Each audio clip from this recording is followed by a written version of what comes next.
we have a few episodes to pick out a name. So if you guys think of a cool name for it, like we'll probably send you. We'll get some shirts made. We'll send you one if somebody gives us a cool name for it. So leave a comment for that.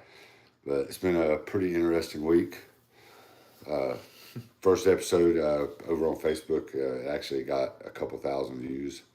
I was proud of that. Did pretty good on YouTube here, a few hundred views.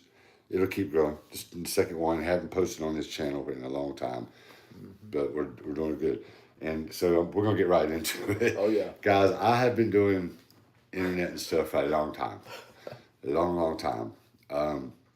I've seen some seriously viral stuff over that trending stuff in all my years doing this since 2008, probably 2009, and the gorilla versus the 100 men versus a gorilla is, man, this makes the Hawk Tuah girl is not so viral. Like, honestly, I've got a couple videos that had more views than Monkey Boo has a couple videos that have more views than the Hawk Tuah girl over a few years, 3, 4, 5 years or whatever.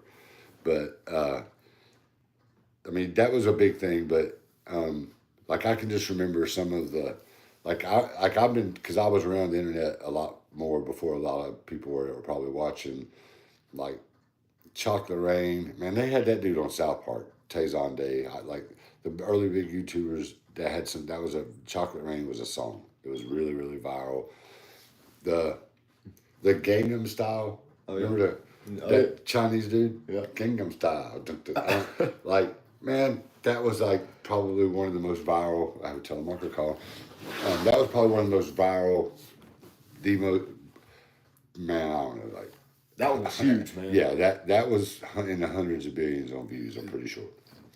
But anyway, this I'm telling you, on every platform, this is one of the biggest internet things that I've seen go down, as far as conversations and people doing videos about it. I've wanted to get it while it was more everybody was doing it, but now that I've watched a lot of people's opinions on it, which are totally absurd, I've seen a few that kind of make sense. Chris and I haven't really discussed. We have a little bit about it, but like my take on if it's possible, how it'll play out. Because you guys know I live with 3 capuchin monkeys. No, that is not an ape. It is not a gorilla. But I've been around other primates and stuff. Like, I've just been around like a big baboon, and man, you don't want that in, like. But we're gonna dive right in. So, 100 men versus a gorilla. Like, Chris, what do you like? How do you feel about it? That's for one, nobody wants to fight a gorilla, but 100 men. If there's 100 of you, I think that with some skill, 100 men can take a gorilla down. Now, are we talking about just beating them down to nothing, or is it to the death? Well, if you don't fight him he's gonna, like, yeah. Okay, so it's to the death. Yeah. So he's I'm telling you, he's not thinking about, like, no, I'm just gonna hurt y'all. That's not what he's gonna be thinking. Yeah. So 100 men, I think, can take him. Now, we're talking about 100 men that are fit, in good shape, maybe not fighters, but are in good shape. We'll say, between their 20s to 40s, something like that, in good shape. So there's going to have to be a handful of them that know going into it that they're going to get hurt. The first ones to attack are the ones that's going to get hurt. But I think that if you get, 5 or 6 of them to get out in front, and then you come up and get some you either have to have a bunch of them jump on the ape at one time, or you're going to have to take his legs out. That's what I think. If you can take his legs out. I have one objection already. All right, let's the see. First few, they're not getting hurt. You think they're going down? No, all right. They're not going to be with us anymore. They're out. Like, literally, they're out. So like, they're not getting up. so there's no, say we get 2 or 4 of them to start it off, and they go and try to attack the arms. They're going for arms first. You think the gorilla can just all 4 of them? He's just going to throw them. He can grab, them. pick up, slam. and that's it. That's going to be it. Yeah. So, all right. Okay. So now you get those 4 though to go, and they're coming in from the sides, and then you've got a handful of people that's going to come from the back and jump on the 8 and try to knock him down. That's what I think is the goal. Try to get him down first. So if you can get him down, 100 men now. There's 100 of you. So, if the first few get hurt, there's more coming. It's just like waves of people. So it's going to take everything he does, because he's still fast. Everything he does is going to take about 1 second. So if there's 3 of you standing there, he's going to, or 4 of them right there coming, he's going to do one thing. That's going to take a second. And like in that second, he is going to hit kill shots. The numbers are going to start dwindling really fast. All of a sudden, when there's down to like 26, y'all going to be like, this might have been a bad idea. Well, that's what I'm saying. You got He's still beating on his chest. Yeah, but you got to jump on him with force. There has to be, you can't, one person can't do it for sure.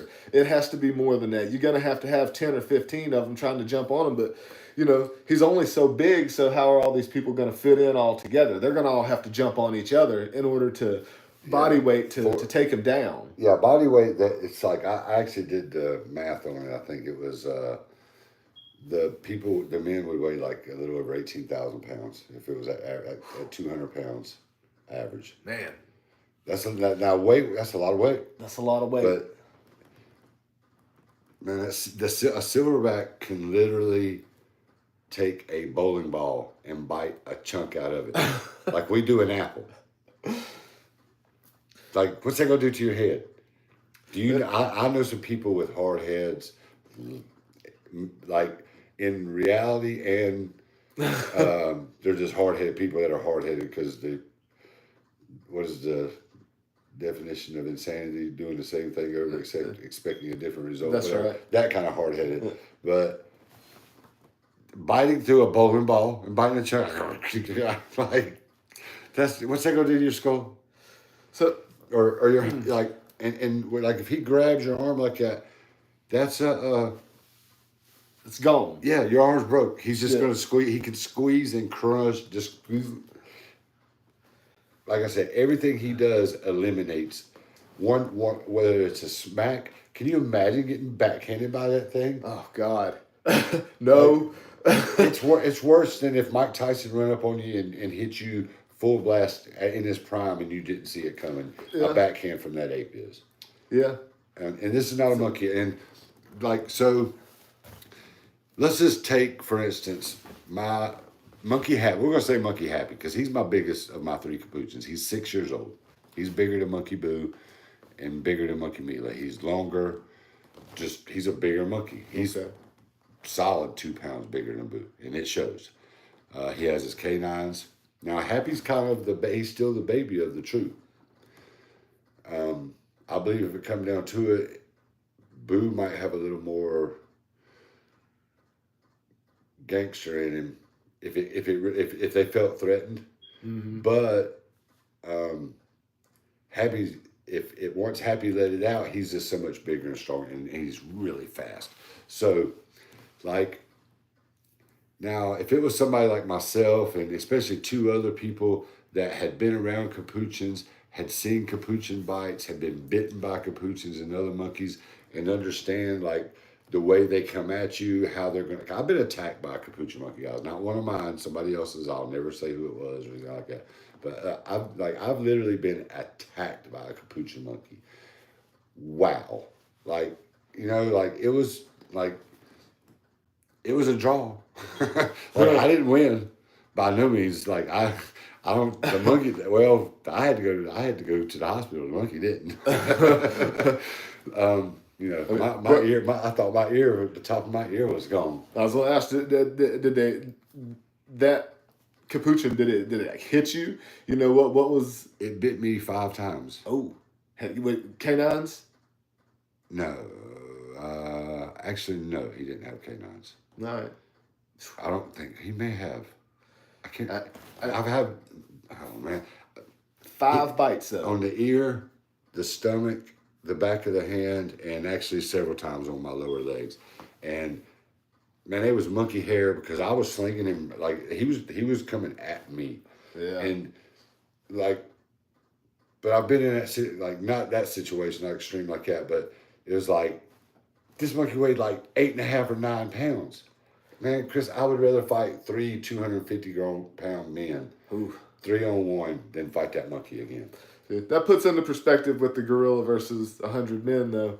But well, what I was saying is, okay, say Happy's 13 pounds. You're talking like over 500 Happies if that gorilla's 600 pounds. Happy times 500. yeah, I'm not saying that it would be an easy win because I don't think it would be easy. But I think you have to do it in numbers. The 100 people I think would be enough. In his enclosure with Boo on the other side where he can reach through and help out if you get close to that side, and Happy flipping like because he's scared. Like I would never do this with my monkeys. I'm just saying it's completely hypothetical. Like there might be in cases. This is a 6x6 enclosure that goes to the ceiling. There might be some instances where 2 or 3 men. Happy would be he would take 2 or 3 by himself. Wow. That's just little Happy. And you guys have seen how sweet Happy is. He's America's monkey. He's as sweet as Monkey Boo. Mila's only sweet to me, and only sweet when I take her out places. The rest of the time, she's pretty much. I don't know. Kitty was upstairs last night. She was pretty cool. But like, so guys, I've been around so many different species of monkeys. I've interacted with a baby baboon. That was pretty. I got to hold him and stuff. That was man, and he was already like jacked up. I was like, man, this thing's on steroids. What are you feeding this thing? This is so weird. But the the gorilla is just going to be really. It's just going to be too much. Like, but there is one way that I think it could be done, and this is to me. This is the only way they're going to win that match. How's that? Okay, so you got 100 men. You got to have 10 kamikazes. Just real quick, I looked up the average weight of an adult male gorilla is between 300 and 500 pounds, and the females are between 150 and 200. Says Google, anyways. Well, we're going to say this was at least 500 pounds. Okay, all right, we'll go for a 500-pound gorilla. That's what and they can. I think they do actually get up to 600. Some of them are definitely in the zoos, but they're eating good. Wow. But so you got your 100 people. You have to have 10 people that says, I want us to win this so bad that I'm willing to die for it. Like you got to have 10 kamikazes. Agreed. If you got 10 that's willing to die and they rush that monkey, and then you got a second wave of about 10 or 15 coming literally right behind them, knowing that they might get it too because they're right in the second wave. What you want somebody to do is be able to come in low underneath the group. There's one way you cannot hit that. They cannot hit that gorilla enough. They can't kick him. He is pure muscle. You're not going to hurt him. A human is you can punch him like you're not. It's not like that. You're down to 75 men. Right now. Okay. I need somebody. Somebody's got to get on the ground and be willing, and a couple people, and they've got a low crawl. They got to come in. You have to tear. If you tear his testicles off, you win. That's the only way you win. That's the only way the men win. If they, like I said, and yes, a few of them are going to have to die to get to that position. And even then he's going to rage and go. But at some point he's going to go into shock. And he's going to bleed out in probably 2 to 3 minutes. And I know that sounds like, wow. No, I know for a male, a human, it takes like maximum of about 40 pounds of pressure. So, gosh, I ain't trying to give no ladies no crazy idea if you match your man. But if, you've been on like an elliptical machine where you put 4 plates, that's 40 pounds, and you just pull down, that's how much it takes to tear a man's testicles off. So against any animal, whether it's a lion, a tiger, if it's a male, that's the only chance you got to beat. Well, if somebody low crawls in and gets a hold of them, and I'm telling you, everybody's gonna be terrified for their life. So you're gonna have that adrenaline pumping. If you get a hold of them, you're gonna snatch them off.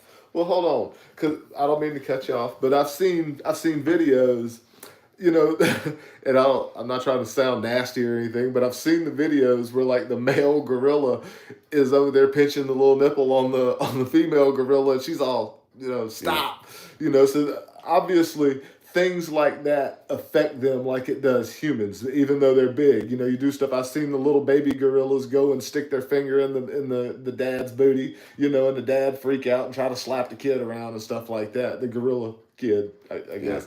And so, but so that tells me that you would be able to take and stomp feet. If you had a handful of people over there, if you can get there and you smash the heel into the toe or the top of the foot on a gorilla, that could possibly slow them down.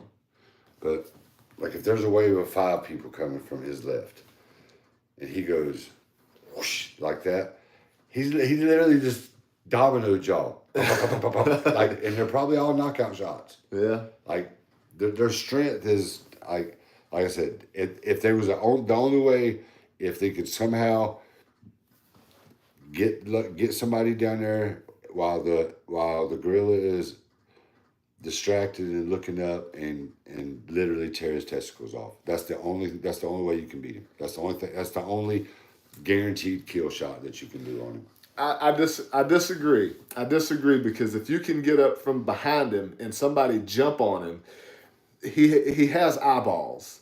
You can start poking eyes out if you can get your hands around there to him. Because how far back can a gorilla grab? Can they grab behind their backs and stuff like that? See, I've seen people talking about that their mobility is limited. Not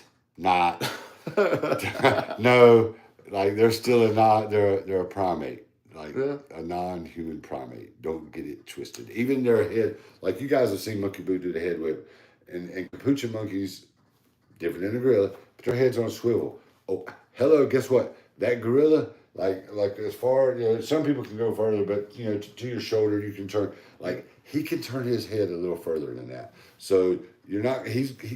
Man, his head's on a swivel basically, and like I've done so many videos with Monkey Boo and dogs, and people are like, "Are you not worried if them dogs, some pit bulls and a wolf dog, like all kinds of?"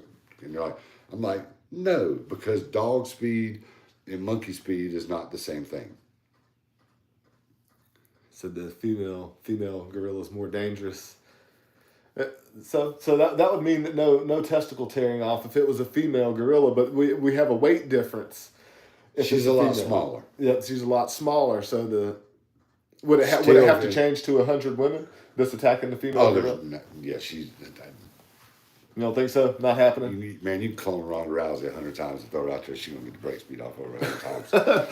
So I'm telling you, like I've seen, like with my knowledge of primates, like that's and other big animals, like, like I've been that up close to a tiger, like with just a chain link fence. I won't do that no more ever again. With a hole in it where he could have, if he really wanted to, he got pissed off, he could stick his head through it.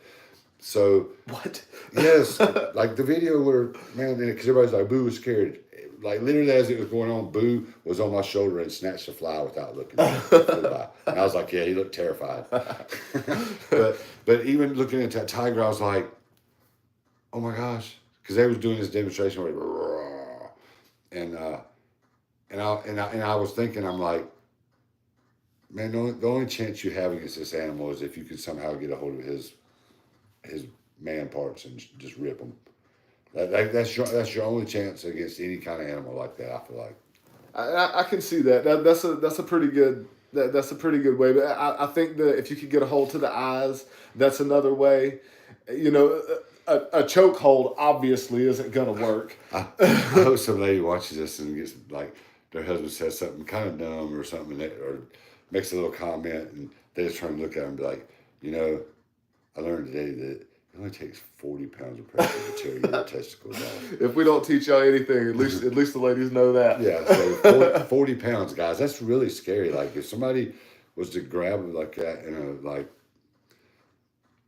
Let me ask you this: if you was in a situation where it was a gorilla type person that had you down, you was in a world of trouble. They had you pinned down, and it was fixing to start just elbowing your head, but your hand was down here, pinned somehow. But you could would you, now that you know that 40 pounds, would you snatch them off? For sure. Oh, absolutely. Yeah, I mean, Absolutely. look, there is no such thing as a clean fight. So Yeah, I'm talking about life, like some crazy person. Like, yeah. yeah, no, I will absolutely go for the gonads if especially if I feel threatened. Somebody much bigger than me. Yes, 100%. So that makes sense to go for it on a gorilla. But I still think that there's other ways. I think that if you can get and stomp the foot, I think that would not stop them, but I think that would hurt a little bit for them. I think that if you could somehow kick their leg in, you got to get them from the back. I'm a fan of the back. If you go from the front, you're screwed all the way around. You're in trouble because like you said, their head's on a swivel and they're seeing everything that's in front of them. So if you can get from the back.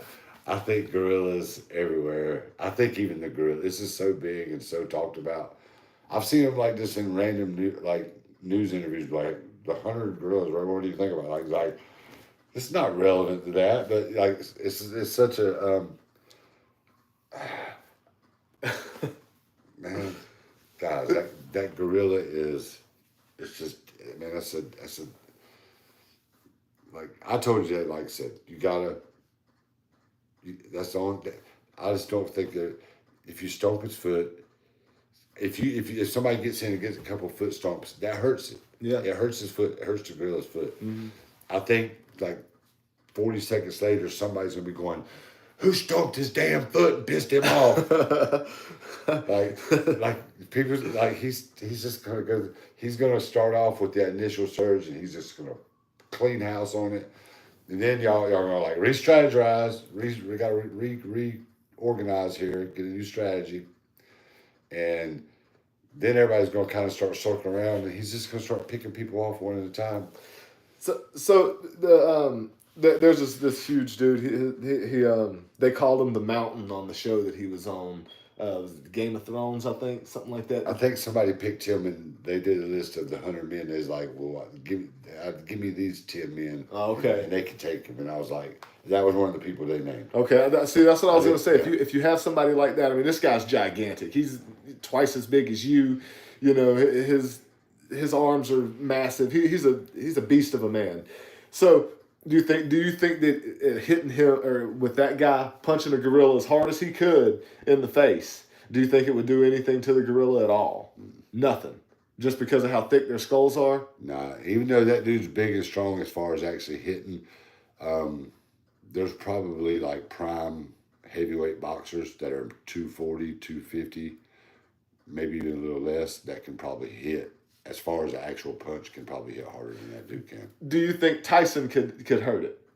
Mike Tyson, we're talking In his about. prime, no. Not in his prime, no. No. Wow. Absolutely not. Not like nowhere. Hitting him in the face, hitting him in the chest. I mean, the chest would be.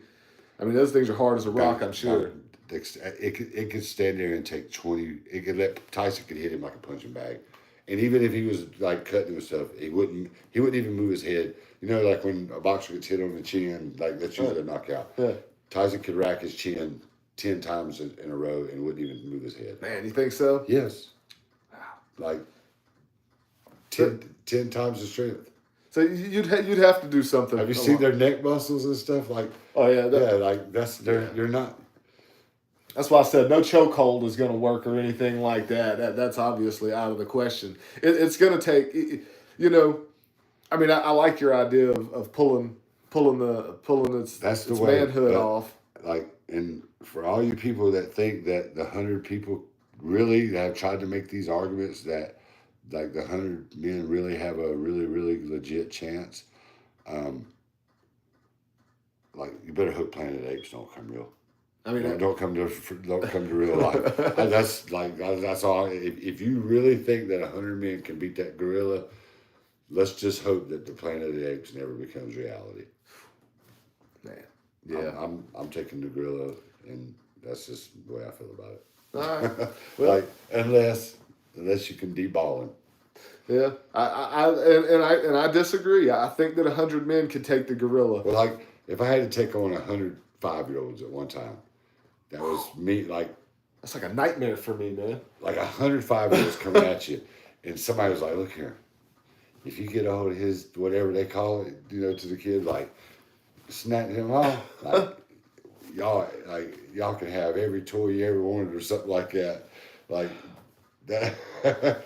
Yeah, how bad that'd be? Because you'd have to hurt those little kids if they were really savagely coming at you. Like, I wish that sometimes like we lived in like some kind of crazy Hunger Games world where they actually they found 100 people that was willing to go in and do like. Oh, I guarantee you, maybe Mr. B should try to do it, or maybe Pete and Chris should try to put it on. If there's 100 guys, if you're willing to sign up and be in the 100, like.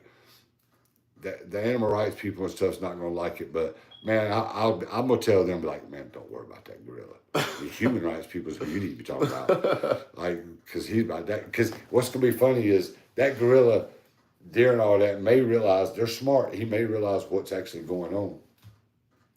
And he might pick one out while he's just getting rid of everybody. And at the end of it, remember he was talking about how he'll reach and play with your nipples when he can be playing with the last one's nipples and stuff. And he's always like he's gonna hit him with some sign language, basically saying like, "Do you want to take your pants off, or do you want me to just tear them off for you?" Lay down. And you just watch this gorilla maul 99 people, and he's standing there going, "Lay down," like he's pointing at the ground. Like, what are you gonna do? Well, I have the argument of who can beat the gorilla, and if you get 100 Chuck Norrises, that's it. Chuck Norris to take care of that one gorilla. Chuck Norris could beat 100 gorillas. That's what I'm talking about. See, there is a way. They wouldn't show up and take a forfeit. Probably. Chuck Norris challenged 100 gorillas to a fight. The gorillas no-showed and took a forfeit. I saw a thing. It was a computer-generated thing where it was Chuck Norris by himself against all of the orcs from the Lord of the Rings, just by himself. And they show there's like millions of orcs all attacking him, and then he starts kicking, and then you start seeing hundreds of them go flying in the air at a time, and the stack gets huge, and it goes down to just several of them, and then he beats them all, and he's the last one left. So, Chuck, I think you got it, buddy. Well, I seen, it was really crazy, where he was in an enclosure with a tiger, and he was petting it. And the dude was sitting there, and he was going, "Now, don't make no sudden moves or do anything like that." But the dude was talking to the tiger. Yeah. Like, in reality, he really was. And, I mean, they was doing it as a joke, but because it was Chuck Norris, but I guess it was a really tame tiger. Man, like, I'm telling you right now, people that get in and mess with them big cats, I've been around them. I've been around a liger that was 900 pounds. That's bigger than any, that's like the biggest cat. He's probably literally the biggest cat in the world. There's one at a place in South Carolina at the beach down there that's about the same size, and he's in the Guinness Book, and I think I think the other one is actually bigger. And there's like, the girls go there 4 or 5 of them at a time. No guys will ever go there with him. Huh. But, nah, man. I've seen those videos of those guys that that has the at those places in like Africa, and I guess they may have raised the lion, and they come back after 6 months or a year and not being there, and they come through the little gate where the lion is, and the lion jumps on them, full on jumps on him. He's got his back paws on the dude's belly, and front paws on his arms, and tackles him to the ground, and then licks him. Yeah. Like, man, you are crazy. Yeah, you never know. Yeah, you never know that thing could rip your guts Where out. have you been? But you won't leave this time. Yeah. I'm gonna kick you over here in the corner. Those big cats, they're and big animals like that. It's so dangerous. Yeah. What them people do. Yeah. Boo slapped that tiger. My monkey Boo. You guys may have seen that video. He slapped a tiger. The tiger was up when I was giving it a chicken leg through the fence, and Boo was on my shoulder. And when I stuck my arm up and the tiger stuck his face up, Boo went up my arm and it was like, through the fence. I was like, man, that tiger wouldn't eat his chicken leg then. Oh, He was all perplexed. Yeah, He would walk around like, he didn't know what was going on. and then the one beside it that was watching, he's the one that got super mad. He was like, I will eat you and that little chocolate piece of morsel that I got on your shoulder. Well, over there pacing back and forth looking at you. I fed him some. He stood up, man. I was just like, oh my gosh. And then when he growled and stuff, he was up on a wooden platform and we were like this close to him and you could feel the ground shaking underneath his like, Good Lord, man. Yeah, that's crazy. Their eyes change color and stuff. It's a trip. It's like, wow. That's cool. It's like immensely scary. The cobras. When me and Boo touched the cobra, a Monaco cobra. How was that? It was something that I never thought I'd do. Like the cobra. Yes. Yeah. A Monaco. It was a white one that had the hood and. Yeah, they put his head in a tube and me and Boo both touched it. So my this is kind of off subject, but my grandpa, he traveled the world whenever he worked for like CIA or something like that. He traveled the world when he was young many times. Right. And anyways, in his trophy room, he had all kind of different like hand carving things from Africa, with fancy jewels and stuff in there. And I remember being a kid, so he had, I think it was an anaconda skin that he had, from shedding. And, oh really? Oh yeah, dude, man. You know my brother. You could ask him. This is a true story. And anyways, this thing was like, it was at least like 10 or 15 feet long. I was a little kid, so I don't remember exactly what it was, but there are stories out there that whenever my grandpa was a character, and he would have people, he'd have plumbing or whatever done at the house. He'd get somebody underneath the house to look at whatever it was. Yeah. And before they got there, he would go out there and lay that snake skin.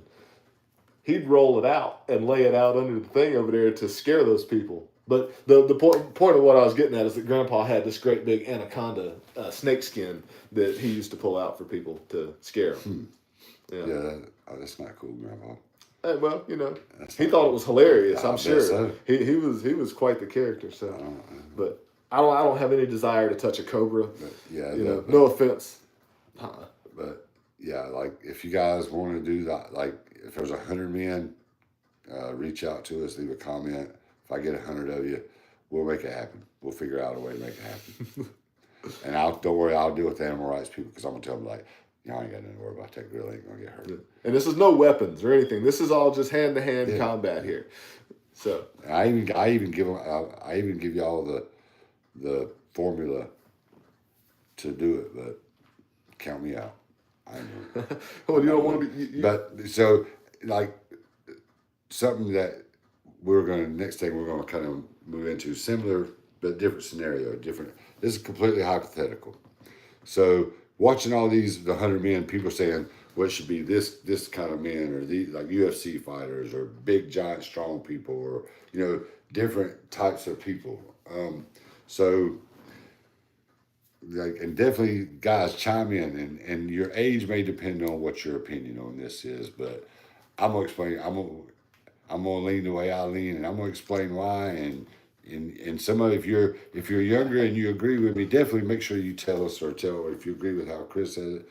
But all right, so a completely hypothetical situation. We might can make this happen somehow. Like there's reality shows that this would be much better. This is better than Survivor. Oh yeah, this would be awesome. Yeah, like you could drag it out over a few episodes, film it all in one shot. But all right, so you're gonna take 20 to 25-year-old boys, young, healthy men, 20 to 25 years old. And you're going to put them in a big room with 25 men that are 48 to 55 years old. And those two age groups are going to fight it out. The 48 to 55 against the 20 to 25-year-olds. What age group is winning that? Oh, well, 100%. The 48 to 55. That would be Gen Xers, right? Yeah. Oh, yeah. they're I mean, hands down. I mean, even the ones that are all pumped up, and the 20 to 25 year olds that are all pumped up and in really good shape. Even athletes, because what I'll say is for a 20 to 25 year old, would you go ask your dad about, hey, let's go get in a fight? I think I can take you. And Because I more than just likely your dad's probably, if you're 25, 20 to 25, your dad's probably not older than 50, more than likely. yeah. In most cases. Well, let's just say that they're right around that 50 Yeah, to he's 55 in, yeah. mark. And I think hands down. I mean, man, my dad's dead. But whenever I was in my 20s, there is no way, man, that I would have fought my dad. My dad was older than that. My dad was probably 60 whenever I was in my 20s, and there is no way that I would have fought him.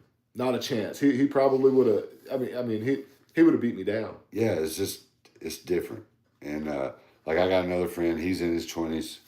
And when I asked him about it, he was like, "Oh," he goes, "Man, them young dudes, man, they're younger and they got more endurance and stuff." And I was like, "So you go jump on your dad?" And he goes, "Man, my dad's different." I was like, "Cause he's a dad."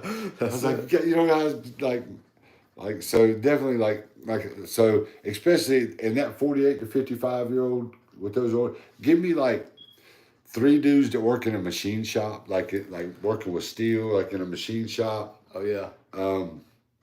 Give me a couple dock workers out from the port somewhere, from the Northeast, somewhere like that. Mm-hmm. Got to have a couple mechanics in there. Yeah, give me a mechanic. Give me a couple roofers. It's a wrap. That right there, y'all lose it. Yeah, yeah. Y'all getting beat. Yeah, that and give me and the rest of them. I want them to at least play high school basketball or high school football. Oh yeah, yeah. And that I still don't think there's a chance for the young guys. I don't. I know. And this is even with those 48 to 55 year olds that have dad bods. Yeah. That are full on dads. And Yeah. I think that they're still going to take out the 20 to 25 year olds, man. And I'm not like. I probably, even at 20 to 25, I probably would have said, on average, most of those one-on-one, I ain't got a problem with. But collectively as a group, even when I was 20 to 25, like, this is a bad idea, y'all.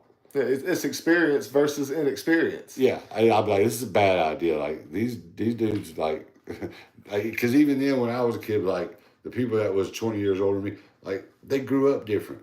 Mm-hmm. It was just different. People are like, that's one thing. We're not, the kids growing up are not as tough as they are. I got a grandson coming in like 3 weeks probably or so, less than a month.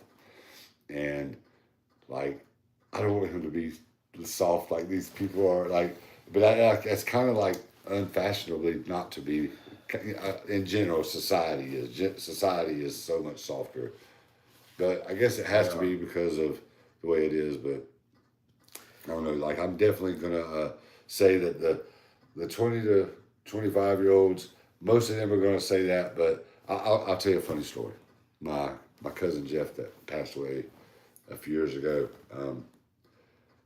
Me and Uncle Jeff still kind of laugh about this, but I don't think he was super proud of it. But it is what it is. I don't remember what was going on. That's not even important. But my cousin Jeffrey, he was in his 20s, and Uncle Jeff was in his 40s. And Uncle Jeff was a tank captain or sergeant he had his own tank. He was a sergeant. A Marine? Yeah. Oh yeah. He had his own tank, bro. Like, he had people under him, and he was in charge of the tank. Yeah. Okay. Go get my coffee. Like, and Uncle Jeff is a coffee connoisseur. I couldn't imagine having to fetch his coffee for him. Like, make me a cup of coffee. Like, I know he made people do it. He's not a bully, but he has bully tendencies, I think. It's that Marine in him. Yeah, well, especially when you put him in charge, where you have to do what he says. Like, oh, okay. He's going to take advantage of it. Well, anyway, they got into an argument about something. I don't remember what it was. And my cousin called me, and he was telling me, he called me, and I was like, what's wrong with you? He's like, oh, man, I'm laid up. And I was like, what's wrong with you? He goes, me and Daddy got into it today. And I was like, what do you mean? He goes, man, whatever. I don't remember even what he said. He goes, but he goes, he he said this. I said that. I told him, let's take it outside. And right then I was like, you called Uncle Jeff out outside? I was like, are you crazy? He goes, I don't know, man. I was like, how did it work out for you? He goes, oh, not good at all. I was like, I could have told you when that rolled off your lips, that's a bad idea. This would be the best time for you to go get in your car and leave. Like, you have officially called him out, and he has. I said, I said, when you told him to come outside, what did he say? He goes, let's go. About how right old there. do you think Uncle Jeff was at this time? Oh, man.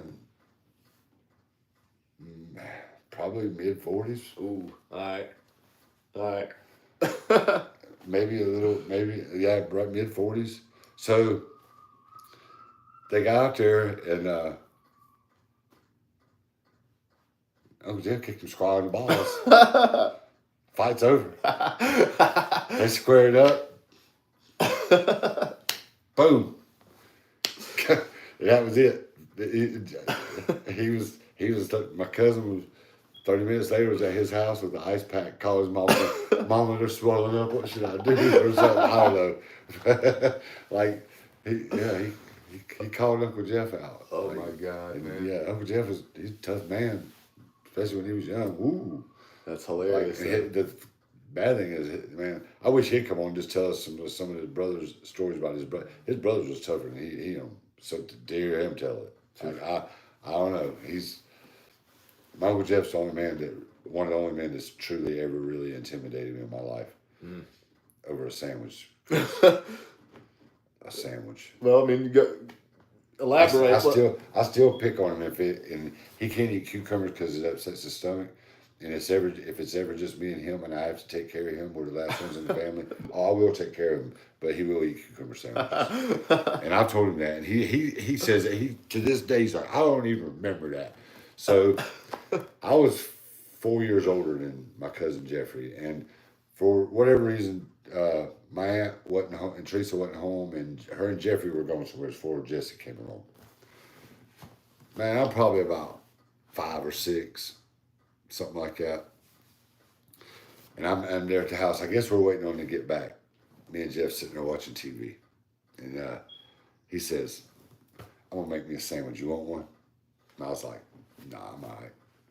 He goes, you sure? And I was like, I'm fine. And he even told me, he goes, now if I make one, come back here, don't change your mind. I was like, I'm fine, man. I don't want a sandwich. All right. So Uncle Jeff goes into the kitchen. I don't remember ham and cheese. I don't remember what kind of sandwich it was. But he come back in, and I think he even sliced it in half, the sandwich. Like he brought his sandwich in and made a phenomenal presentation with it. Changed my mind. And but it's Uncle Jeff, and he's always a little bit scary. I mean, he never was mean to me, not overly like abusive mean, but like. Didn't take no junk off. Uncle Jeff didn't take no junk, and so I locked in on the sandwich. I remember, and he looked at me and went, "What?" And I was like, "Man, I guess I do want a sandwich." Man, if he had went out in the yard and got something out, anything random out of the yard, some flowers or anything, and put it on some bread and brought it in there, I would have ate it and ate every bite of it. Like that sandwich. When here's your share, I was like, okay, oh gosh. I remember because and I told him I was like I was stuck there by myself with you. I was like, nobody else is there. I was terrified. I said, and the phone, you had to walk from the living room through the dining room into the kitchen. And this when I was a kid, on the right hand, as soon as you walk through the kitchen, they had a green rotary phone hanging on the wall right there. Oh, yeah. And, I knew how to use the phone. And I could see the phone. I knew the phone was right around that corner right there, but he was sitting right there. Because I was like, man, I need to go call Grandpa or somebody to come get me. This is Uncle Jeff about to flip on me over a sandwich. This is messed up. But yeah, me and Uncle Jeff's like one of my best friends, besides just my uncle. And I love him to death. But yeah, I give him a hard time, and he always tells me he don't even remember that. Well, it goes to show had a lasting impression on you, but not him. I mean, it's kind of he's a very humble Christian, nice man, but like I think when he was younger, he was a little bully. I don't think he could help it. It's just the way he was. Yeah. I don't think he meant it being a bad person. He was just it was his way.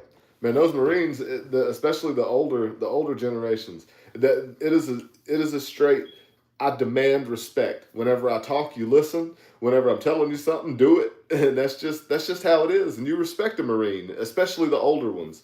Yeah. That's just what you do. And I mean, some of them can be scary because once a Marine, always a Marine. So they didn't just forget how to, for lack of a better word, kick ass. Yeah. So, but yeah, when they come out of when the boys come out of boot camp, they right. Yeah. Yeah. But even those 25 guys straight out of boot camp ain't gonna go beat their daddies. Now that'd be the group that'd give them a run for their money. Though. A run for the money. You said it best earlier. If it's 1-on-1, a 20 to 25-year-old versus a 48 to 55-year-old, 1-on-1, the younger one might. I wouldn't say that they'll get it, but they have a good chance. They have a fighting chance because they do have more stamina. The older men, it's going to be I got to get you in the first 3 minutes. If I get my hands on you in the first 3 minutes without chasing you around the room, it's over. But if it goes on longer than that, if you got a scuffle for the typical 48 to 55-year-old dad bod guy, 1-on-1, the older one's going to struggle. I think. Remember, this is hypothetical, and this is a fight. I'm going to tell you right now. There's people in that, and there might be some in the 20, but there's more people in that older group. They'll bite you. Oh no! Like I said earlier, there's no such thing as a fair fight. Yeah, there ain't no rule. This is fight. Like this ain't like there ain't no ref. Nobody's going. You ready? You ready? It's like once the doors close, it's on, and it's anything goes. So yeah. Yeah. I'm closer to 48 than I am to 25, and the first thing seeing some buff 20 to 25-year-old fresh out of boot camp, the first thing that I'm gonna do with 25 other 48 to 55-year-olds is I'm going to pick up some dirt. And the very first thing I'm going to do is throw it in somebody's eyes. And then I'm fighting after that. Because that's a fight. It depends on what he's like. I'm gonna test his leg first. I know you're a leg guy. You kick him in the leg. Oh yeah, I know how to go after that knee. And if he's not trained in defending that, ball game. It's over. For sure. Yeah, it's a wrap. I promise, it's a wrap. Because somebody like it, man, like they're so strong and good shape. You don't want to get into a tussle. You don't want them grabbing and because they're really strong at that point. Yeah. But like a big person like that, you gotta give that knee a wrap and see what I start to see. Like that, or that can change the whole perspective of everything. it will, and it'll change. It can end it literally. It can make them rethink it. Or in the worst case scenario, they raise their leg up and check it, which is that's how you defend it. And then you got your situation. Like, they're trained. Yeah. You never want to, if you're doing that, like, because you're in a scared situation defending yourself, and you throw that, because that can be really a bad intentions thing to do to somebody's leg. And they defend that. Like I don't know what else they know, but I promise they know other stuff. Oh yeah, like they're trained in that. It's not the first time they've had to deal with that situation. Clearly. Yeah, yeah. If you're going against those young people and you see them from a stance where their feet are kind of together, and then they separate their feet, and they're ready to go. That's probably a sign that that they might at least know how to throw their hands a little bit. Yeah. Well, man, like one thing that gets me is whether it's taekwondo, karate, jiu-jitsu, whatever, where women are taking self-defense. Mm-hmm. Like I disagree with almost every sensei, whatever they want to call themselves, on their training methods with the women. Almost all of them I disagree with. Because the stuff they're teaching these women, you have to do this stuff for years and years to really be able to do that to a man who's bigger, stronger. I mean, it just the size difference, and if they're crazy, like there's some really strong crazy, that would do something like that. Yeah. And like you're not really it's not self defense. You want to teach them. You want to teach them self. Get the hell away. Like teach them what they need to not stand there and fight this man or attacker, but get away from him. And like they're always they always want to teach them to go for the privates. Okay. Man, with a kick or a knee or whatever. That's one of the first go-to things. Man, that's a 50-50 shot. If you land it right, oh, it's gold. You're probably going to be okay. You need to run then. But there's two places that they never really teach this. And I would, if I was teaching women, like, I've told Tina, like my daughter, if you're in a situation where somebody approaches you in a parking lot or something like that, and this is something that you can do because if you start looking at what you're going to do, like if you're going to try to kick them there and you're looking, they're going to see it coming. They got a better chance of blocking it. So your vision is very important in this. If you're making eye contact with them and you're looking at them, you still have peripheral vision. You have peripheral vision. So as a woman, what you want to do, there right now, initially right off the gate, you've got two supreme targets that I promise you, if you land a short, quick kick, you're gonna get away. You can maybe even do a second one if you want to, and just to because when you see how effective the first one is, and most men, like on me, from the top of my foot to the bottom of my knee, my shin is about 13, 14 inches. Yeah, probably something like that. A simple kick to the shin, straight on.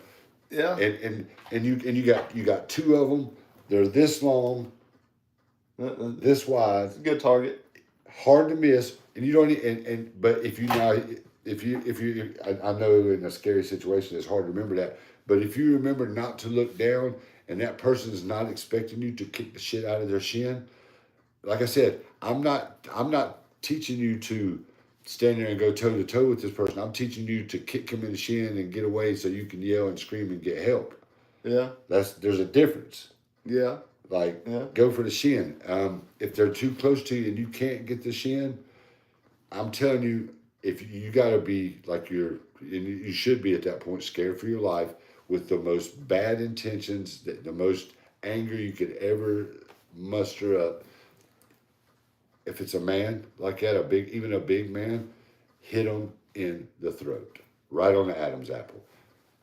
Okay, I don't care if you're 275 pounds and jacked and on steroids. If you get hit in an Adam's apple really hard, right on the Adam's apple, there's something about your hands that have to go.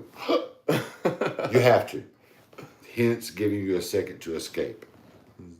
100 men versus the gorilla.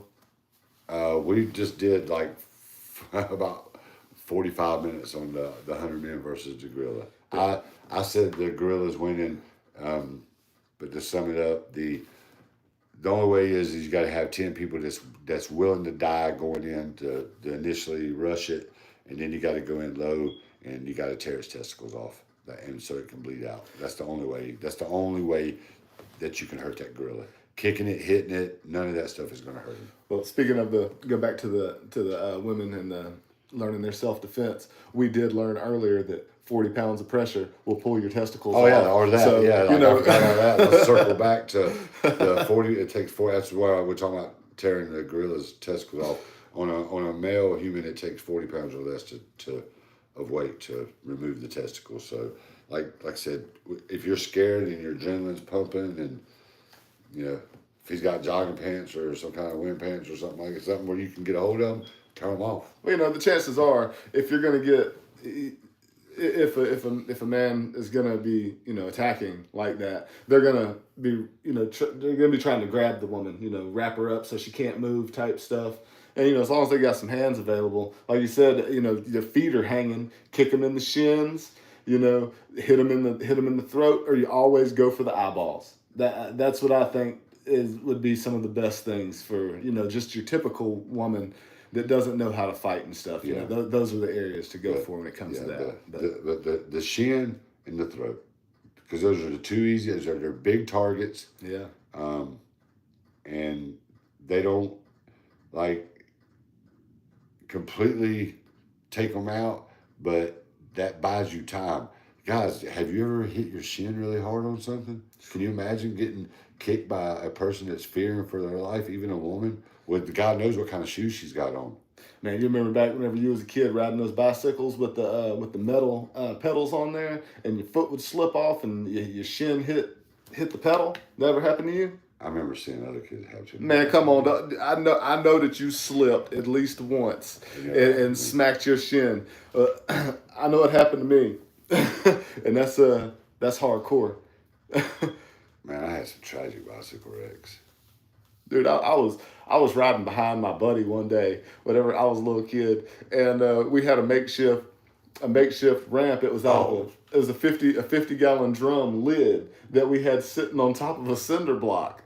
And man, he had been jumping, 3 or 4 times, man, and everything was working out cool. Huh.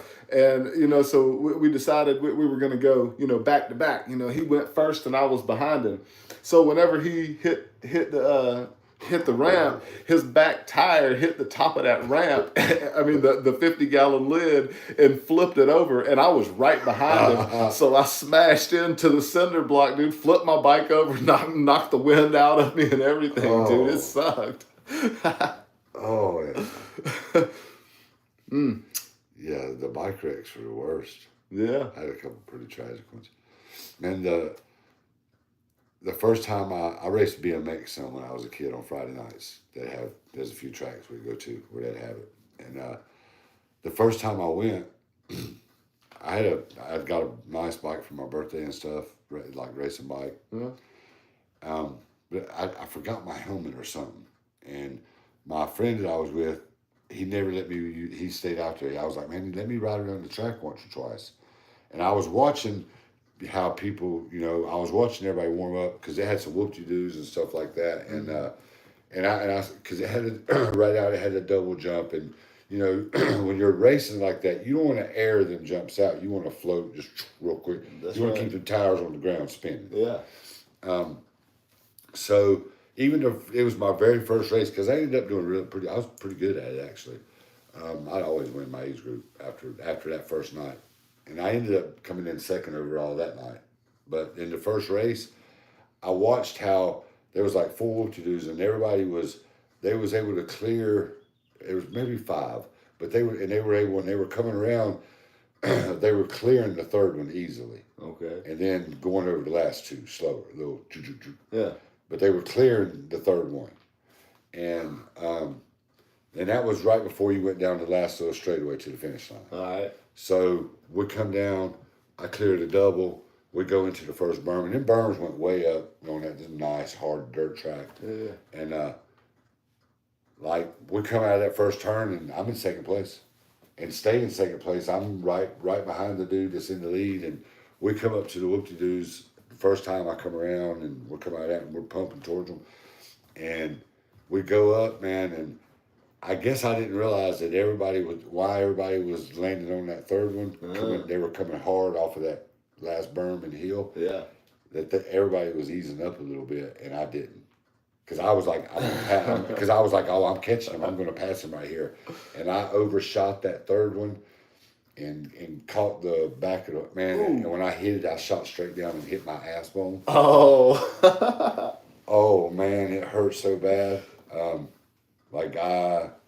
come in last place, but then the second heat I come in second again, but it's because I was stayed right with him, but at the whoop-de-doos, and then the third time I knew how to do them. Yeah. And I won the third race. Right. So I ended up coming in second. But that was the first night I ever went. But yeah, man, that hit hurt. I was going across the road. It's like a 4-lane highway too. It was early on a Sunday morning or something. I was going somewhere on my bike, and I was kind of, how you get going, your wheels, and I somehow I overturned my wheels and it threw me over.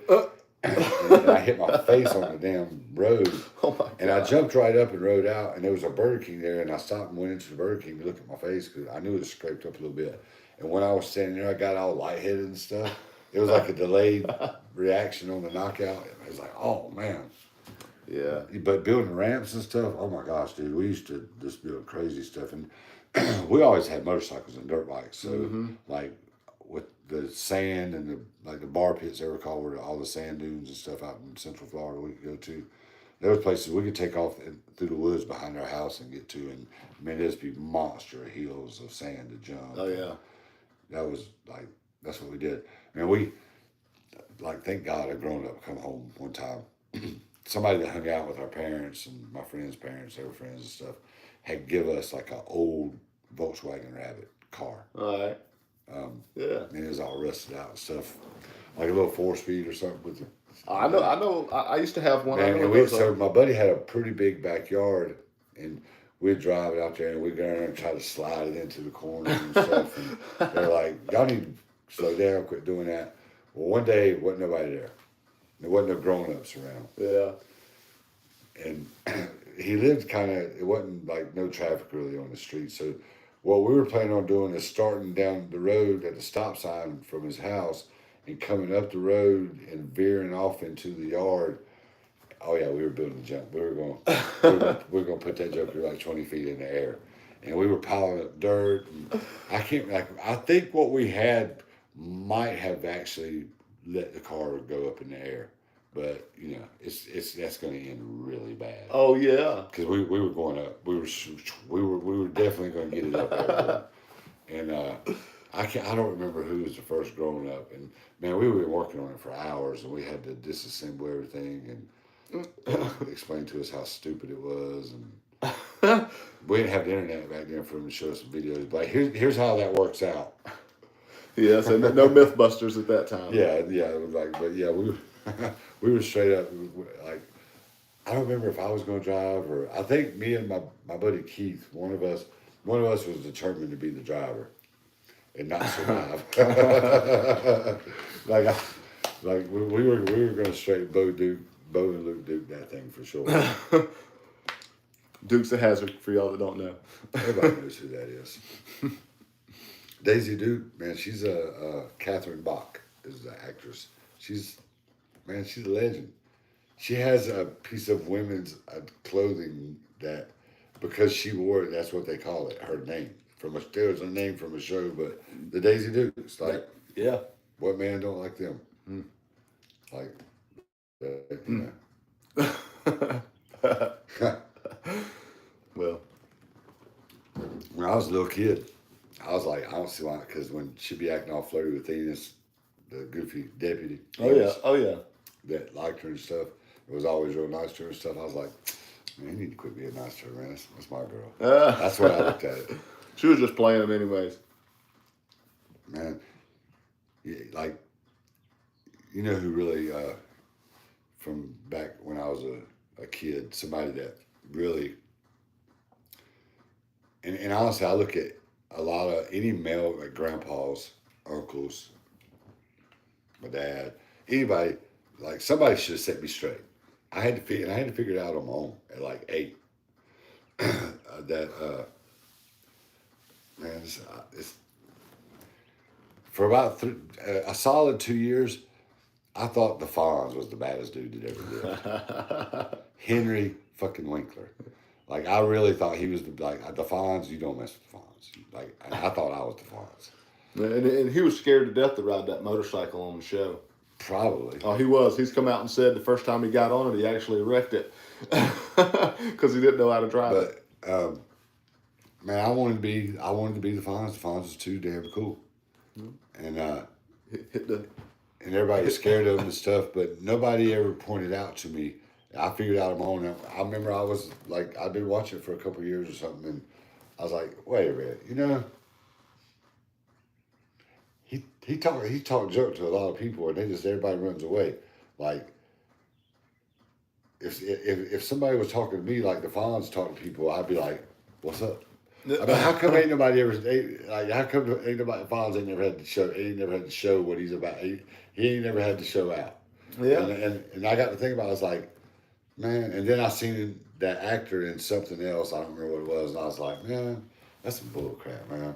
And I even told all my uncles and like like men figures in my life, I was like, man, that's some bullshit. Y'all knew how into the Fonz I was. Y'all could have tipped me off and be like, man, dude, he ain't that cool, man. Yeah, well, It's a TV show. You getting caught up in it.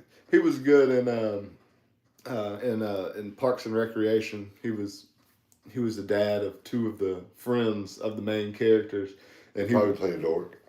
now he was a lawyer actually, and his kids were like rich and ultra ghetto, and it's pretty funny. You have to check out. I'm some just thinking clips. about him in the Waterboy movie as the coach. Yeah. That's the Fonz. Yeah, what Mama don't know won't hurt her. Yeah. And something else. I guess after the Fonz is when Star Wars came out. Yeah, it's probably right. 70, 70, 77, 78, something like that. Yeah. Like, bro, there ain't no such thing as a real Jedi. Because when I went and watched Star Wars, and then I think I had to try again when Empire Strikes Back came out. I think I went back and revisited it. But when I went and watched Star Wars, I was 7 years old or whatever, 6. I remember watching the movie going, And as soon as the movie ended, as we were getting up, I was like, I knew it. That's why I am like I am. I'm a freaking Jedi. I just hadn't got into my powers yet. Did you figure him out? Man, I figured out that there wasn't no such thing as a damn Jedi. Like I went home. The first thing I was going to do, I remember specifically, the first thing I was going to do is raise the car up and turn it around in the driveway and sit it back down and go tell my mom, be like, Mama, come here, look at this. I told you I'm a Jedi. Like for real, where I remember getting up when the yellow, you know how it does in yellow and black, with it rolls down the screen, the credits at the end of Star Wars. When the credits was rolling on Star Wars, and I got up and we were all walking out the theater, I truly, in my heart, Chris, I swear to you, I was like, that would explain everything. Like I said, I'm a little kid. I was like, that explains it all. I'm a freaking Jedi. That's what I'm supposed to be. I am like this. That's my calling. Like duh. Like well, I don't know why I didn't figure this out before now, but yeah, I'm a Jedi. So I went home to begin my Jedi work. Your training and your practice. How long did you sit out there trying to move that car? About an hour. Days. All the way down from a car to the lawnmower to all the way down to a freaking paperclip. I know some people that'll tell you that they have Jedi powers and that they were able to move. I'm a Jedi. You know, I owned a painting company for many years. I'm a Jedi of painting. Yeah. Look, Trey, my guy Trey from Fish, which by the way, every episode I'll have on a Fish shirt. But they call Trey a Jedi because of some of the music that he does and how it sounds and the way the lights go. It's almost like he is a Jedi out there with his lightsaber. Is it on his guitar or something? No, they have a guy that does their lights. They call him. And he just comes out with the lightsaber. No. He puts on a killer light show. This guy, and the music that Trey plays. We're gonna do the dive into the music thing eventually, and whenever we do, I'll play some. I'll put on a good Fish song for you so that you can hear. But they just there's all kind of memes out there that's like Trey's a Jedi doing his mind tricks on us and stuff like that. You know. I even remember not wanting to mess too much with the lightsaber training because it's so dangerous. I was like, I'm gonna have to do it though. I was like, and I was thinking, I was like, I may have, I don't remember if I asked my mom and dad or not, but or my grandpa or somebody, but I don't know if I did or not, but I'm sure I was like, hey. Man, if you know anybody, if you know where, I need to get my hands on a lightsaber. Because you never know. Something might pop off and I might need it. Yeah. And I'm my generation, which is, I'm a little younger than you, but I still consider myself a Gen X. I do not consider myself a millennial at all. Even though the years probably say that I'm a millennial, I don't consider myself that. So, but whenever I was a kid, I was one of those. I was from the generation where I would go to my dad's or my grandpa's wood shop and I would go make a wood sword. And, I'd go outside, play with my wood sword, go make a toy gun, go outside and shoot my brother with it, But So I have some sword training from whenever I was a kid out there with my wooden sword. If you ever want to try to find these lightsabers, I'll take you on one. Oh, yeah, we'll get the fencing stuff out. I have Jedi tendencies. I'll strike your legs with that thing, dude. Like, stop hitting my legs. Whip me with the That's fence. not even how it works. Oh yeah, I'm like like a hickory switch. I'm like, I told you don't try to call me young this stuff. Tina was she was saying that she would take me on in a fence match. I was like, I will whip your legs like you ain't never seen. She was like, that's not even how you do it. I was like, that's how I'm gonna do it. Are we gonna call points with whipping the legs, or is it just if there are no points? No, but if I whip your legs till you're I'm done, gonna be like Mike Barnes did Karate Kid. I'm gonna take you. Like I'm just gonna. I'm gonna get a point and then I'm whip your legs and get a point and take away. Take them off, yeah. Over and over. Like, stop. I quit. You play stupid. Look at my legs. That'd be pretty good though. That'd be pretty good on a real fencing. I think I could beat you. Fencing, I told you, man.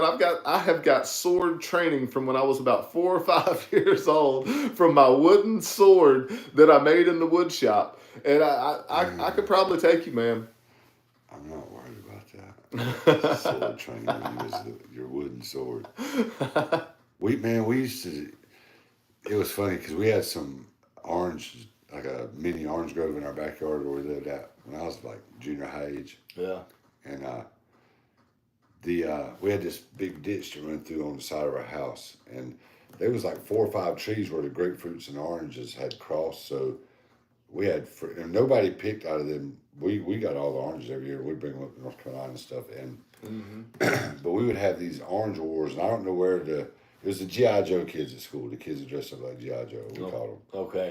They wore army clothes and stuff, military fatigues and stuff, and they was all camo and stuff, and we would have play war with oranges, throwing them at each other. The ditch line was our side, the other side was their side. It's like getting hit with a softball, dude. Well, the funny thing is we all played sports. we were all like stars in football or baseball, or everybody like literally everybody was, if not everything, everybody was good at something. We were athletic. All right. So man, we used to just if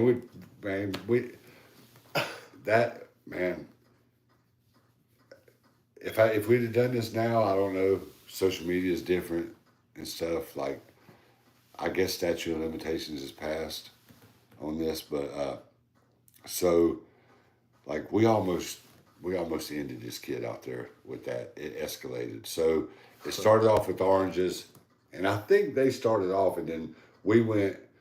I called one of my dad's friends. I was like, "Hey, man, I need you to take me somewhere." And we went and got the big stuff. And they were we'd take a little firecracker, take an orange, cut a hole in it, take your firecracker, stick it in there, light it, throw it. And the idea was to either hit them with it, you want to get the citrus spray. Oh, yeah. And so we started getting the best of them at that. We was, man, firecracker with an orange blowing up right beside the head. My God, ruthless. You know, like, we were crazy teenagers. That is crazy. Well, man, so... Like I said, they always wore their little camouflage and stuff. Well, one morning, I was like, look, man, like, we were supposed to do it at like 12 o'clock or 11 o'clock. And I told them the day before, I was like, man, we need to go out there early. I was like, right up along the line there, I was like, we need to give us a few extra stacks. I said, because we might catch them from 15, 20 feet away right there, but that's your ass. We're going to leave a bruise. Like face shot or somewhere, wherever he hits you, we are going to leave a black mark. Yeah, it's going to hurt, dog. Yeah, we're throwing a rocket at you. And, man, we were standing there and we're stashing oranges, and all of a sudden I heard this sound, and initially I was like, damn rattlesnake. And we're like looking around, and all of a sudden I heard shh, and my friend went, he shot me. And it was a bottle rocket. Oh yeah. And he hit my buddy in the chest. He's like, oh. And he looked down and he goes, it's a bottle rocket. And come to find out he had like a 22-inch pipe, 20-inch pipe. Yeah. And man, it turned that bottle rocket into 22 accurate. So there was like 4 of us out there. He shot my buddy. I don't remember what happened to him, and everybody had got away, and it was me and one that they had took off. I think the first 2 people he shot, because we didn't see where he was at. And we were ducking down behind trees, and it's like, and I was yelling. I was like, "Man, I'm gonna kick your ass!" I was mad. I was like, "You gonna get checked?" And even though they were a little bit older than us, like I ain't sweating you being a year older. I'm gonna beat the brakes off you. Yeah. Like we ain't throwing oranges no more. We throwing hands, boy. And so my other friend that was the last one that was there, he got up and broke the run, and he hit him right square in the middle of the back, like it was like a laser pointer on the middle, found the centered up on his back, hit him right on the spine, and there I stood up and I was like, "F this! It's enough of this bullshit." I was like, Yeah. "Put your damn bottle rocket down." I was like, walk your ass down in here in this ditch." I was like, "We're gonna fight," and and I and I heard, and I was like, "I dare you!" I said, "I dare you shoot another damn bottle rocket over here." Yeah. Boom, man! That joker hit me right there, right there, and man, I had a goose egg like a pencil eraser sticking out of my head, looking like I was about to turn into some kind of unicorn or something. And he got up, and man, it didn't knock me out, but it dazed me. It hurt, man. I just remember it was like, holy crap, that hurt. Yeah. I'm surprised it didn't crack my orbital bone, but it didn't. But I did have a nasty goose egg, got a little black eye and stuff. So I don't know how, but we had some communication. It was like, we're still doing war at 11 or 12. All right. Like, it's still on, bitches. And so I was like, I was pissed, and I said, "That's my phone telemarketer going and calling me." I said, this was 100% my idea, but I did have 4 or 5 accomplices. And I said, "We're going to get them back." I said, "I got something for them." So we went out to I was like, "Check this out, follow me." We went out to my dad where he'd save his beer cans, the old tall boy Budweiser, that's thin metal. Yeah. And we got some cooler that we could close the lid on, keep it tight. And we got about a dozen of those cans, and then we'd break them in the middle, cut them in the middle, and leave only about that much, like an inch, where it was connected, so you could twist it and then twist it back. Okay. Yeah. What's the big mounds of in Florida? Fire ants. Yeah, fire ants. Yeah. Fire ants. We went around to fire ant. No. We got bit a few times, but man, we filled up all of those cans. What? And twisted them back, and you know there's only like an inch of metal connecting the can, so when you throw it, it's going to open up. Oh yeah, 100%. Oh my god, dude. So we got out there, we got our cooler full of fire ant cans, and them ants are furious. And oh my god. And that dude, it was the dude that had shot us with the bottle rockets. He was out there by himself, long gun theory, that morning, and I didn't see nobody else, and we seen him over there camouflaged in, and I was like, look here. We turned around, I was like, he's right over behind that palmetto bush. He's laying between there and the pine tree. Like, look, you see him? All right, like, on 3, everybody got a couple cans, and we was just choo, choo, choo, choo. And he wasn't that far away, and he's like, ow, ow. And that word is hitting him, and then all of a sudden he was like, oh, man, that kid got bit like 300 times or something. I bet, man. He was in the hospital. He about died. Good Lord, man. Man, and y'all tried to kill somebody with fire ants, man. Man, he shot me with a bottle rocket, Chris. Like, like. My brother, I was gonna say whenever you was telling that, I've been getting shot by bottle rockets since I was a little kid by my brother. He used to shoot me all the time with bottle rockets every 4th of July. He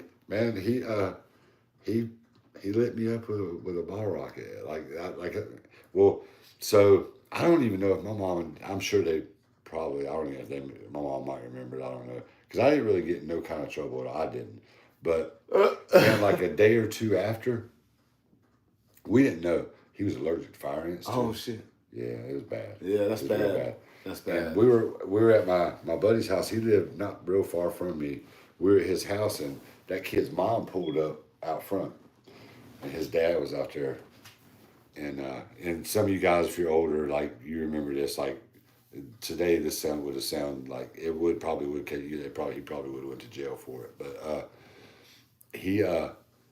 his dad was out there talking to his mom, and he finished talking to her, and he went through the front door and come out the back and had a big, like 3-foot leather strap. And my friend, his son, man, that's one of the worst beatings I ever seen anybody take with a belt or anything like that. So that kid's dad beat the other kid with the belt? Beat his son. Oh, beat his son. Well, he was one of the ones that threw that. Oh, I got you. She come and told. I guess she knew him, or they knew each other, or something. I don't know. Hot dang, man. But she pulled up and I guess said, "Yeah, my son's in the hospital. Hope he makes it." Mm. And like how bad? It was serious. Like I didn't realize until after, even then, how bad it was. How like we took him to the. He might have saw the other side. Yeah. So long story short, he wasn't going to shoot no bottle rockets over there no more, though. Nah, we didn't play much after that. Yeah, I bet. Kind of ended that. Now, we'd still run across them in the woods. Sometimes they'd be out there and we'd be riding our motorcycles. And this was a couple years, we was a little bit older. And he had, the same kid had got like a nice 22 rifle for Christmas. Mm-hmm. And, of course, man, we was like Johnny and them on Karate Kid on our motorcycles. We come rolling up. Sure y'all are. Look, the G.I. Joe kids, everybody. We stop, we park our. It's Christmas, like a couple days after Christmas. Everybody's got their new stuff out, and everybody's out there with their, their Christmas gifts and stuff showing off. Oh yeah, we're out in the woods. Kids don't know nothing about that. So we stop, and we're gonna mess with the G.I. Joe kids. We can't play war anymore. We can still pick on y'all, I guess, kind of thing. What'd y'all do? Go over there and do the old slide with the back tire and kick up dirt on them? Or Probably, something? But before we parked and got off, like, well, what are you nerds doing out here, or whatever. I don't remember. I hope we wasn't that bad. If we are, I hope I'm forgiven. No, you probably forgiven, but you probably were that bad. He said something. I was like, oh, what'd you get, a gun? Oh man. But he made some kind of reference about using it. Oh. I don't remember exactly what he said. And as soon as he did, I was like, say what? And I reached and was like, get it. And I was like, really? I was like, you gonna do that? And there was a canal there. Oh damn! I threw his brand new toy. I don't remember if it was on Christmas Day or 2 or 3 days after Christmas. It was on Christmas break. We were all out in the woods. That's horrible. And he was out there. Hey, he shouldn't. He didn't point it at us, but he said something. He goes, "You ain't gonna do that. I'll shoot you." You straight Johnny Lawrence. What's his name? Ralph Macchio. That's what you did, more or less. Yeah, Ralph Macchio hit Johnny first that night. Karate Kid did throw the first punch that night when Johnny whooped his ass after down on the beach that night. Go back and rewatch it. See who throws the first punch. And maybe so, but Johnny was a bully, man. Have you not ever seen that video where they tell it from the Karate Kid from Johnny's perspective? Oh yeah, dude. That he moves in, and he's a bully from New Jersey, and yeah, dude. He takes his girl. I'm a How I Met Your Mother fan, and on How I Met Your Mother, Barney, NPH, he explains that in the show. He's like, yes, I love the Karate Kid. He's like, but they let that nerdy kid win. He's like, the real Karate Kid lost.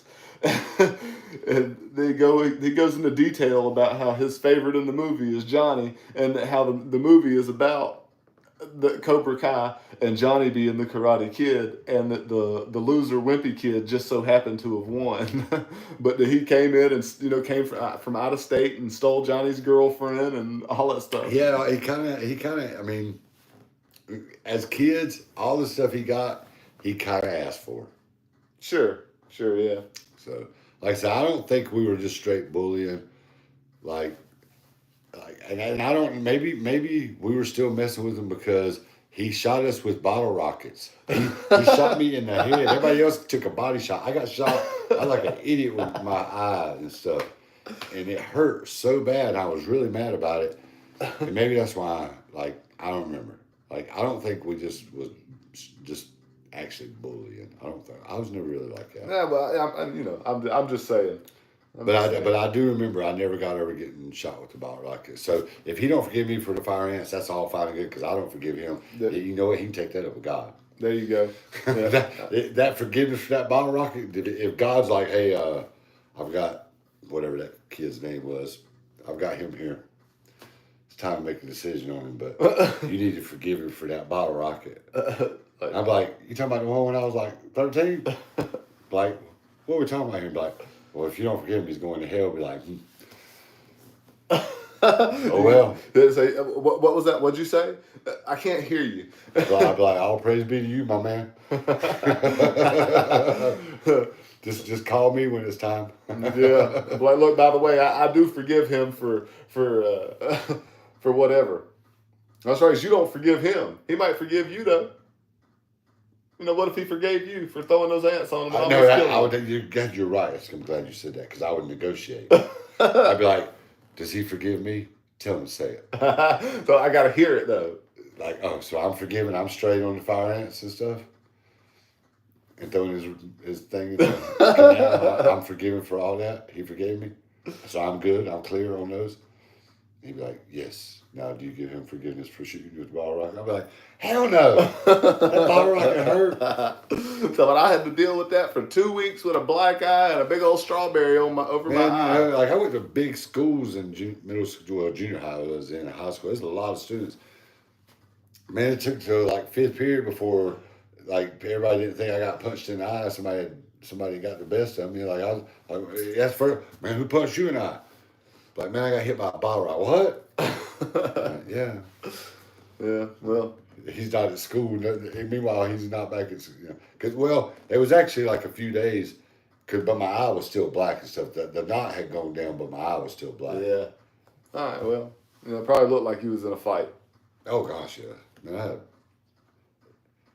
a few times. One time in a big brawl after a Pop Warner football game, that was one of the craziest altercations I've ever been in as far as a bunch of people.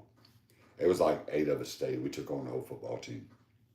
For real, like, and the parents and coaches and stuff. And luckily the coach got to see somebody had the Clark Griswold edition video of it. Because we thought we was all in trouble at practice that night, and he told the rest of them they basically called them a bunch of peas. Oh. This is back when coaches would say that, because they had all the parents come, and he said my name, and he read off like 8 names. And we were all looking at, because we were the ones out there fighting, and come to find out that he's like they took on that whole football team. He goes, rest of y'all ran and left your teammates. He goes, you're going to run tonight, the whole practice. They get the night off. They're going to sit here. They can do it. They can throw the ball around. And he goes, if anybody's got a problem with it, you can take your kid and all of your a bunch of P words and get the hell off my field. Huh. And there was like 3 or 4 people that left, took their kid and left too. But he was mad. Wow. But, man, while that was going on, like, we kicked butt. We was kicking. It was on.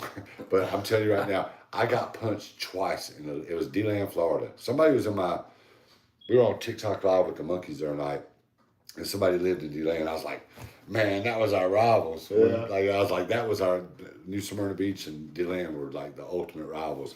And because there was even police at our Pop Warner games and stuff. Trying to stop fights from going down. It was like our biggest rival. And it was right at the end of the game when the fight broke out. But man, there was like 24, 20. It was the whole football team with them. And but yeah, like during it, I got punched in the eye. The good thing is like all of them took their helmets off when they were running to us. And I was like, keep your helmets on. And I kept mine on. My friend did too. Yeah. I mean, for sure, dude. I mean, you get the helmet on, you got pads on. Well, eventually my helmet got snatched off of me. I mean, that's a guarantee. You're getting ready to go in and knock somebody out. What are they going to do? My helmet got pulled off in the middle of it. And I did, like, I probably give out more than 2 black eyes myself, but I got punched in the same eye twice. The second time it was like, ow. Yeah, I bet. But I didn't stop. It's like, don't you see my eyes already got a goose egg on it and you hit it on the same spot? It was wild. Yeah.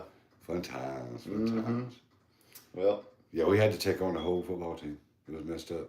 And then, like I said, the coach and his wife called everybody. Everybody needs to be at practice 15 minutes early night. Bring a parent. Bring a parent. Yeah. All right. Because, like I said, it overflowed out of the stands and stuff, and the coaches got involved and stuff too. That's crazy, man. And that's crazy. And he called all the parents out for, like, man, we were so, and the thing it was a home game for us. I mean, we traveled well, but clearly they did too. Yeah. And that was the thing about it So. is we were outnumbered, the coaches were outnumbered, the parents who come, we were out like, and he was like we're supposed to be a team. He goes, what went down was completely unnecessary and didn't need to happen. He said, but it happened, it started, and once it was started, this is not the way we should have handled this. He's old school, Yeah. old school coach. That's Yeah. just it was man, looking back ahead, honestly, it's kind of fun. Yeah, whenever you're young like that, stuff like that is fun. Yeah, like I wouldn't want to be like, nah, I'm good now. Hey, what? So what you gonna do whenever your grandson comes out, gets a little bit older? You're gonna be going to football games for him. What if you're the one taking him over there and a big fight breaks Chris, out? you don't even understand.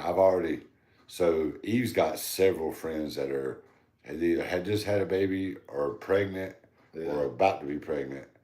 Like I probably got like 7 or 8 of my little league team already put together. You do. We're going to Williamsport. They're going to be from Charlotte and all the other places. And we're going to play we're going to sneak into like the Cramerton Little League and win it, and that team's going to be our all-star team that goes to that. That's how they do the Little League World Series, the all-star teams. Oh, okay. But we're just going to have them play together, we'll play into the county all-star tournament. We win it, then go into state, and then win your region, then you go to the Williamsport. All right. We've already got, and all I've already done background checks. All the parents are athletic. Played some kind of high school sports and stuff. Right. Coaches are gonna be really good at stuff. Like Eve was I think she was like all conference or something in a couple of different sports in high school. Yeah, good. Ty's a pro skateboarder. I mean, you've seen him. Yeah. Look at me, Then there's me. I'm 53 and still doing it. But last night was a horrific night at the ball field. My friend Joe, we've seen each other, but he come down and, man, I had a bad night of hitting. I did not hit that. Well, I had a couple that I hit really hard, but, man, that team just their shortstop was freaking nasty. Because I hit 2 that on most of the shortstops I play against probably would have been a hit. But, man, not only did he catch them, like he actually made it look fairly routine. Yeah, that one ball, there's one ball I hit. No, come on, man. I hit it really, really hard, like a base. It should have been a base hit. It was between the pitcher and the shortstop. Man, I hit it pretty hard, and man, I didn't see if he started cheating that way before, but it was just a good play. And we actually lost our first game. Now there's like a 3-way tie for first place or something with one loss, but that means I got to be we on had point. like two of our best hitters wasn't there last night. Too, we made a couple errors. I think we had our infield shifted around a little bit different than it usually is too. But it's all good. We're winning it.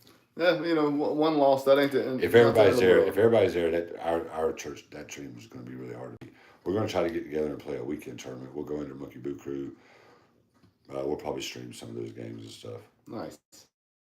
Yeah, that'd be really, really cool. Fun to do. Heck yeah. Well, where we at on our time? We had a few comments here. 2 hours again. Does that say 2? 93. So what's that, hour and a half? Where do you 67, see? 89? Yeah, hour and a half. Okay. But yeah, this has been fun. So guys, leave some comments and tell us what's your opinion. Like I know it's a lot to type out, but what do you think? What do you think about? Do you agree with what I said or what Chris said? Like I said, the only way you're the men are beating that gorilla, you got to have some kamikazes to go in that know they're going to get probably unalived, and you got to get a hold of his testicles and tear it off. That's the only way you can beat it. You can't hit it. A man can't punch it or kick it. Like it's not that you're not going to take it down like that. I think because you have to get, even if you get a punch in, that means you got close enough for him to hit you or kick you or bite you or whatever. I still think the multiple men jumping on him or attacking the legs is the way to go, and you can beat him if you attack the legs. But I agree with the pulling off his manhood too. And for you, 20 to 25-year-olds that don't go jumping on your dad. Bad idea. And what else do we learn today, ladies, in self-defense? 40 pounds of pressure to tear the testicles off. 40 pounds. I hope no man message me like, my wife's crazy. Why would you tell her something? Right. You give her an idea. Better treat her better. right, so this has been super fun. The Friday episode, I'll have this up on Facebook. It may be in the morning. It depends on how long it takes YouTube to process this video. And it's a long video after it goes up, before I can download it and move it over there. But this has been super fun. Chris is hanging out with us today, as always. And let's see, Monday we'll be doing this again. Yeah. And the Diddy trial starts on Monday. On Monday, the And big guys, trial. like, I am not Perez Hilton. I am not. I don't want to be like TMZ, and I don't give a crap about this Diddy trial. Except I was telling Chris, and the only reason we're even gonna pay attention to it, because I want to see the people that was involved and what they did. Because if they were, R-wording somebody or drugging them and doing that, or if there's like, if it was all consensual stuff, man, whatever, don't care. I don't care how. If it was all consensual, I don't care if there was 100 million bottles of baby oil. If they had a baby oil swimming pool, I wouldn't have cared. Like, for real, that's it, like it, that. But but my thing is if there were people that were involved with some really bad stuff, like I won't be able to listen to their music anymore. Music, watching their movies. Yeah, I won't watch their TV shows or movies or I'm sorry, like anybody like that. I despise those people. Though this world, man, this is a crazy world. But bad people like that'd be a great place to start, just to get eliminate those people from this world. Very much. I can't see who it is. I don't have my glasses. It went away. Don something. Oh, Donna. Oh, Donna George. Yeah. Donna's super cool. All right, so yeah, here we are. Thank you very much. Non-monetized and unsponsored, other than Monkey Boo, and Monkey Boo said, "I'll sponsor you, but I ain't paying you nothing." Boo it. Cook with the share from Monkey Boo. That was pretty cool. But yeah, we did pretty good. Over 2,000 views on Facebook, a couple hundred. So share it if you guys like what we talk about. If you guys like to talk about I love hypothetical situations. Like next week, we're gonna find out if Chris would rather be eaten by an anaconda or 5 wild. Or something you want us to talk about. It's like something to look forward to. We'll get tune in for that on Monday. The hogs and anacondas, something to think about. You gotta go. You have no choice. You're getting eat. See you guys. You're going to take on Monday. See you, everybody. Peace out.